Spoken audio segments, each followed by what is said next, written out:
হয়, একাংশ ঠিকাদাৰে এতিয়া পথসমূহ ধন ঘটাৰ আহিলা হিচাপে ল'ব লৈছে আৰু যিসমূহ লোক নিৰ্মাণ বিভাগে যিবিলাক ৰাস্তা পুনৰ নিৰ্মাণৰ কাৰণে দায়িত্ব দিছে একাংশ ঠিকাদাৰক, কিন্তু সেইসকল ধুৰন্ধৰ ঠিকাদাৰে নিম্নমানৰ সামগ্ৰী ব্যৱহাৰ কৰিয়ে গৰিষ্ঠ সংখ্যক ধন আত্মসাত কৰাৰ সন্দেহ ৰচিছে। আৰু মই পোনে পোনে দেখুৱাইছোঁ এই পথটো নিৰ্মাণ কৰি থকাৰ এদিনৰ পিছতে চপৰে খহি গৈছে। এজন জ্যেষ্ঠ লোকে দেখুৱাইছে কিদৰে খহিছে ৰাস্তাসমূহ। নিম্নমানৰ সামগ্ৰী ব্যৱহাৰ কৰিয়ে ঠিকাদাৰজনে গৰিষ্ঠ সংখ্যক ধন আত্মসাত কৰিব বিচাৰিছে। পোনে পোনে ইয়াৰ এজন যুৱক আছে, তেওঁৰ পৰা জানিব যে কি হৈছে পথটো আপোনালোকে। একচুৱেলি আমাৰ চৰকাৰৰ ফালৰ পৰা এইটো ৰাস্তাত এজন ঠিকাদাৰ নামত এলত হৈছে 5 কোটি কিমান লাখ টকাৰ এইটো ৰাস্তা। চৰকাৰে আমাৰ ঠিকাদাৰজনৰ নাম কি? বাণী গগৈ বুলি শুনিছোঁ আমি এতিয়ালৈকে তেওঁলোকৰ যোনে কাম কৰিছে তেওঁলোকৰ মানুহসকলে ডাইৰেক্ট নকয় ঠিকাদাৰ কোন, কিন্তু বাণী গগৈ বুলি আমি আওঁপকাই শুনা পাইছোঁ।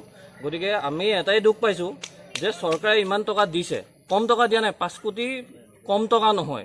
এই ৰাস্তাটোৰ কাৰণে আমাৰ টেক্সৰ পইচা, আমি টেক্স দি পেলাই আমি ৰাস্তা আনিছোঁ। গতিকে সেই ৰাস্তাৰ অৱস্থা এনেকৈ কিছুমান ঠিকাদাৰে লুটি পুটি খাইছে, তেওঁলোকক ব্লেক লিষ্টেড কৰিব লাগে প্ৰথম কথা। দ্বিতীয়তে কথা, ইমান টকাৰ সহায় কৰাৰ বাবে তেওঁৰ ধনেৰে এই ৰাস্তা পুনৰ নিৰ্মাণ কৰাৰ ব্যৱস্থা কৰে। কাৰণ এই ৰাস্তাটো বনাওঁতে আমি চকুৰ আগত কোনো প্ৰিপেৰেশ্যন নাই, কোনো চাফা চিকুণ নাই, বৰষুণ বহি আছে, কোনো ৰাস্তা ঘাটৰ শুদ্ধভাৱে ঠিক কৰাৰ কোনো ব্যৱস্থা নাই।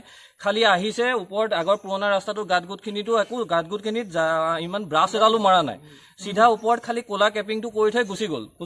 তাৰ ফলত এয়া অৱস্থা। এতিয়া প্ৰতিবাৰে চৰকাৰে টকা খৰচ কৰিব, আমি টেক্স দিম, তাৰ পৰা কিছুমান মানুহ কোটিপতি হ'ব, সেইটো ব্যৱস্থা যাতে বন্ধ হ'ব লাগে। আজি শূন্য সহনশীল চৰকাৰৰ ব্যৱস্থা কৰিছে, আমি ভাল পাইছোঁ, কিন্তু শূন্য সহনশীল এইবিলাক ক্ষেত্ৰতো কৰক। আমি সৰ্বানন্দ সোণোৱাল ডাঙৰীয়ালৈ অনুৰোধ জনাইছোঁ, তেওঁৰ ওপৰত আমাৰ আস্থা আছে।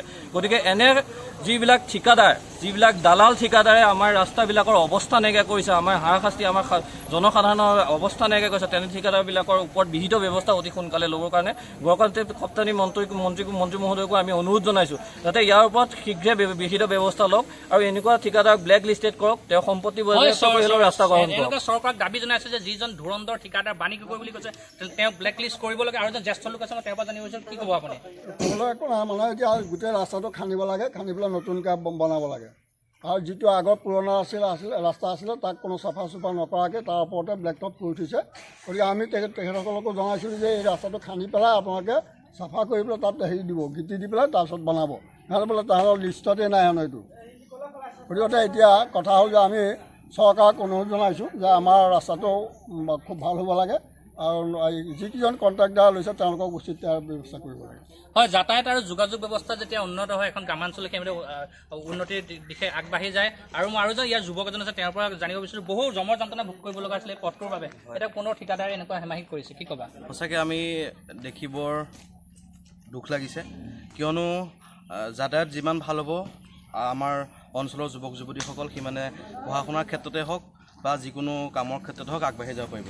যদি এনেকুৱা কাম হয়, ৰাস্তা পদূলি বেয়া হয়, তেন্তে আমাৰ সেইখিনি কাম সফল নহ'ব বা আমাৰ অঞ্চলৰ যুৱক যুৱতীখিনি আগবাঢ়ি যাব নোৱাৰিব। গতিকে আমি এটাই অনুৰোধ জনাওঁ, চৰকাৰলৈ বিনম্ৰ অনুৰোধ যে যিসকল ঠিকাদাৰে এই কামটো কৰিছে, এতিয়া বেয়া হৈছে মানি লৈছোঁ, গতিকে সোনকালে আহি আমাক এই কামখিনি সম্পূৰ্ণভাৱে কৰি দিব লাগে।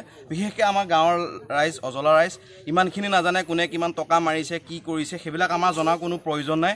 আমাক কামটো ভাল লাগে, কামটো আমাক ভালকৈ কৰি দিলে আমি সিমানতে সমাপ্ত, আমি ভাল পাম। হয়, ক্ষোভিত এই যিসকল ৰাইজে তেওঁলোকে এটাই আবেদন কৰিছে যে যিজন দুৰ্নীতিগ্ৰস্ত ঠিকাদাৰ আছে তেওঁ সোনকালে এই ৰাস্তাটো পুনৰ নিৰ্মাণ কৰিব লাগে আৰু তেনেধৰণৰ ঠিকাদাৰক যাতে ব্লেক লিষ্ট কৰে চৰকাৰে, এই ক্ষেত্ৰত এই স্থানীয় ৰাইজে দাবী উত্থাপন কৰিছে।